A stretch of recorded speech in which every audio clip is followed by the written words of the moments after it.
Ever since he came into our lives, he became one of the family. But now he's gone. With Fond Recollections memorial plaques and website, we can upload all our photos and videos of him. Visit fondrecollection.com today and cherish the happy memories of your loved ones.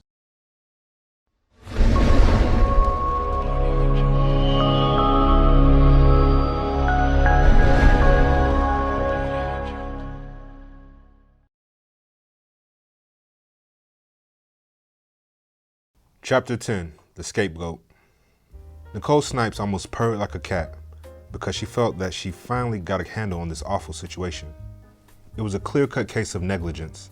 The hospital's powerful PR team can build up to make one unfortunate TICU supervisor look unbelievably bad indeed.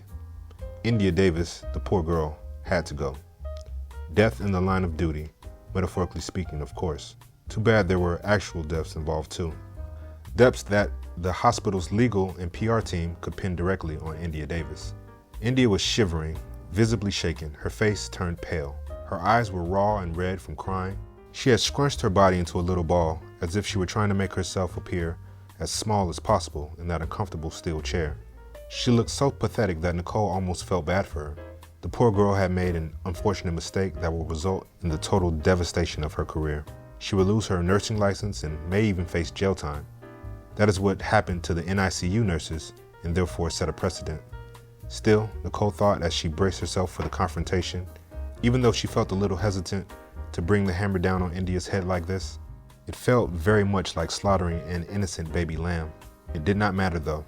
Nicole had a job to do, which meant she had to have the stomach to conduct this inquisition. She had to get India to confess to the negligence that caused this incident. Otherwise, things could go very badly for Nicole indeed. When she entered the office, Robert Samuels, the security director, started telling her the exact same story that Eric Rivera, the COO, had told her before. Both of their versions were eerily exact, word to word, as if they had rehearsed it a couple of times before telling her. It did not matter, because they were saying all the right things. And at the end of the day, India was the villain of both their stories. Anyway, she did not even have time to contemplate all that. Nicole Snipes was the CEO of St. Mark's Baptist Hospital, and she had a job to do. India, she cooed sympathetically, doing her best to put on a concerned face. Empathy did not come easily to Nicole, but she had rehearsed her empathetic face numerous times before such occasions. It lulled her victims into a false sense of security before she pulled the rug out from beneath their feet. There, sweet girl, she said, patting her on the back consolingly. Pull yourself together. It's all right now, she said in a syrupy, sweet voice that did not sound like her at all. India grabbed a tissue paper off the table and dabbed her eyes and wiped some snot seeping out of her nose. Slowly, she unfurled her body and sat up a little straighter, looking warily at the CEO, like a frightened cat being offered food by a strange human. India, my dear, Nicole said in the same affected manner. Can you please tell me what happened this morning? I know it's extremely hard for you to deal with, but you must try. Tell me everything, and do not leave out any details. We can only help you if you're honest with us, and trust me. She paused, handing her another tissue. We will try our very best to help you. Miss Snipes? India said in a shaky voice. I swear I only gave the patients sedatives that were prescribed and pre-approved by their doctors for their comfort. They all were absolutely writhing in pain. It was horrible to watch. They were authorized in their medical charts. I double-checked. I did not give them anything that would react with their medication or anything that they were not supposed to receive. I promise you, she said earnestly, hoping beyond hope that Nicole would believe her. Okay, that sounds normal, Nicole said impassively. Her face gave no hints of what she might be thinking. Nicole Snipes had one heck of a poker face. It was almost impossible for people to read her emotions. She continued in the same impassive tone, asking, Did you do your patient care rounds? Did you make any notes in the patient's charts? She looked at India expectantly. India had stopped crying by now and was fully alert. She knew that her entire future depended on her words. Only she could talk herself out of this situation. If she failed, well, she was fucked. She sat straight up and replied confidently, Of course, I am a resolute and professional nurse. I follow the protocol to a T. which is to document in the EMR anytime a medication is passed. She sighed and then added, But Mrs. Snipes, I am also human. I have been working for 10 days straight, 12-hour shifts consecutively because of the staffing issue in your hospital. She said in a pointed tone that irked Nicole. I practically begged the nursing staff to delay their vacations, but not a single nurse agreed. We just needed 2 more people, but none of the nurses were willing to work this holiday weekend. She said bitterly. I see. Nicole said. We thank you for your admirable dedication, India. She said warmly, or what passes for warm with Nicole Snipes. It did not comfort India. It made her feel uneasy. Nicole looked the way a snake would look before it swallowed its prey whole. Then the other shoe dropped, as expected. However, Nicole said, her voice dangerously low. That doesn't explain how this incident happened now, does it, India?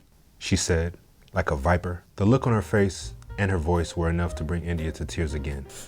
Fine. She sniffled. Okay. India looked at her with her red, puffy eyes as tears rolled down her cheeks again. After administering the sedatives, I noted the patients all had calmed down.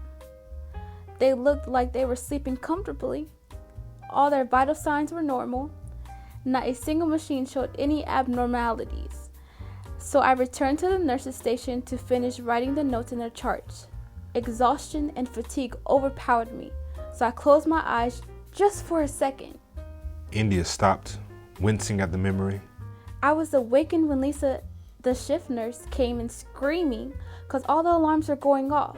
I looked at the clock and was horrified to realize I had fallen asleep for over 30 minutes. The thought was too much for India, whose entire body started racking with sobs.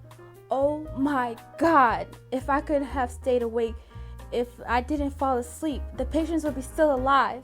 She cried hysterically. They were just kids. She wailed, crying uncontrollably. Nicole's face turned frigid.